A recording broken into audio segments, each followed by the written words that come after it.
महाराष्ट्र में मराठा आरक्षण आंदोलन का आज चौथा दिन है। मनोज जरांगे कुणबी समाज के लिए 10% आरक्षण की मांग करते हुए भूख हड़ताल पर बैठ गए हैं।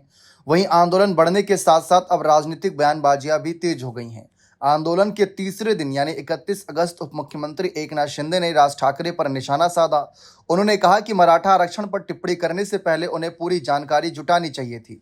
वहीं मराठा आरक्षण आंदोलन के नेता मनोज जरांगे मुंबई के आजाद मैदान में भूख हड़ताल पर डटे हुए हैं और तब तक आंदोलन न छोड़ने का ऐलान किया जब तक मराठा समाज को ओबीसी कोटे में आरक्षण नहीं मिलता।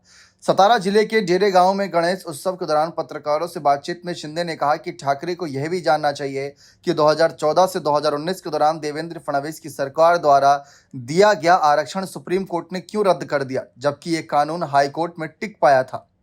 उन्होंने कहा कि जब वे मुख्यमंत्री थे तब उनकी सरकार ने मराठा समाज को सामाजिक और शैक्षणिक रूप से पिछड़ा वर्ग यानी SEBC श्रेणी के तहत 10% आरक्षण दिया था। इसके अलावा कुणबी संदर्भों को ढूंढने के लिए समिति बनाई जिससे मराठा समाज को लाभ मिला।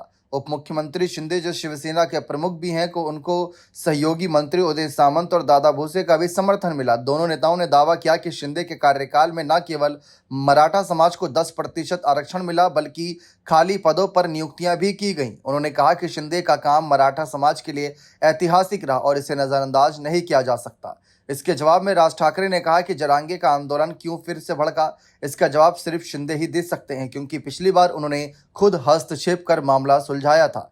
दूसरी ओर मराठा आरक्षण आंदोलन के नेता मनोज जरांगे शुक्रवार 29 अगस्त से मुंबई के आजाद मैदान में भूख हड़ताल पर बैठे। उन्होंने स्पष्ट किया कि जब तक मराठा समाज को ओबीसी श्रेणी में आरक्षण नहीं दिया जाता तब तक वे पीछे नहीं हटेंगे। जरांगे ने दावा किया कि मराठा समाज की जड़ें कृषक कुणबी समाज से जुड़ी हैं और इसी आधार पर उन्हें ओबीसी का हिस्सा माना जाना चाहिए। इस आंदोलन ने राज्य सरकार के सामने एक बार फिर संवेदनशील और चुनौतीपूर्ण स्थिति खड़ी कर दी है।